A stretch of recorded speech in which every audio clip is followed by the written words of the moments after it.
At ngayon ay tapos na tayo sa Aralin 1. At ngayon ay dumapo na tayo sa Aralin 2. At ito ay ang katangian ng isang mahusay na mananaliksik at pananaliksik. At ito ay iuulat ni Ginoong Alin Carino, Binibining Banas at Binibining Sanchez. 2. Ayunin natin. Pagkatapos ng aral nito, mga aral ay isasang tutukoy ng magsuri ng katangian at isang mahusay na manaliksik at panaliksik. Ano ang katangian ng mga mahusay na panaliksik ng sistematikong gawain kung saan naghahanap ng sagot ang katanungan o solusyon sa isang problema upang matamo itong mga panaliksik at dapat magkaroon ng sumusunod na katangian. So, ang panaliksik ay naggawa ka ng research o pagdokima sa isang bagay o isang lugar, doon ka magkuha ng detalye at doon ka makakuha ng mga kaalaman at kaisipan at wastong panliksik. Ito po ang reporting ko at maraming salamat. Nakakatangian ng isang mananaliksik. Matyaga, naglalaan ng talino, panahon at lakas para sa mabubusing paghahanap ng impormasyon at datos. So, sa matyaga is kinahanglan sa na may pasensya. Kaya parang gusto mo makuha ng pangarap is makuha mo kay tungkol sa may pasensya kaw at matyaga kaw. Nga ni halimbawa nga ni sige hatag na example. Hindi tumitigil sa paghahanap ng nararapat na ekspektong kakapayanan yan namin tungkol sa paksa ng pag-aaral. So, wagad yan niya hunong sa paghahanap na dapat o nararapat na ekspektong kakapayanan para sa topic ng pag-aaral. Wagad yan niya hunong hantod sa yabot na iyan. So, mo yan ang matyaga. Sistematiko. May sinusundang process o proseso o pamamaraan para hindi masayang ang oras. So, laong pa. Like, may process ka o nagisundan para ang oras mo is dili masayang.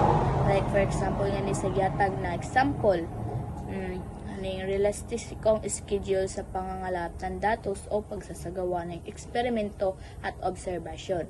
Pero, magatag pa ko ng isa ka example. For example, da lamang sa pagluluto. Diba, need mo guide ng guide recipe kay para mas dali da mo mahimo or mas madali para dili ikaw malangan. Amo yan ang sistematiko. Maingat.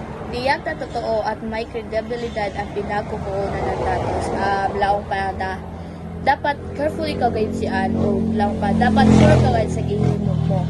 Then example da lang ni sa gihatag na halimbawa sinisigurado na ang mga informasyon na kinakalap ay may kaugnayan at nakakatulong sa sinasagawang research. Laong pa dapat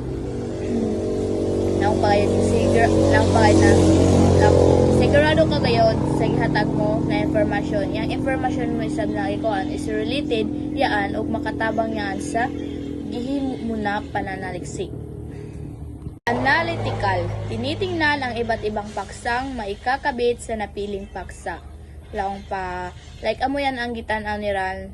Like, ang gitanaw ni Ran ang lahi-lahi na topic kay para ang bago ni Ran na pili na topic is kaniran pwede man ran isingit or maikakabit. Then, halimbawa da lamang nga sa gihatag, makikita na may iba't ibang denominasyon at isyong sinisiyasat. Like kuan, example na lang, pag-aaral ng isang problema. Ang pag-aaral ay isang problema sa isang halimbawa ng analytical ay aims. Magbigay ng malalim na pag-unawa sa isang problem sa paraan ng pag-aaral at analyze. Critical, bumubuo sa makabuluhang konklusyon pati na rin ang at napapanahong rekomendasyon. Ang critical is kunin niya na sa sitwasyon, kondisyon, or malaking kahalagahan o epekto or mga kinahanglanon ng agarang pag-aksyon o pagpapasya ng namin ang kritikal. Responsible, sumusunod sa mga panuto.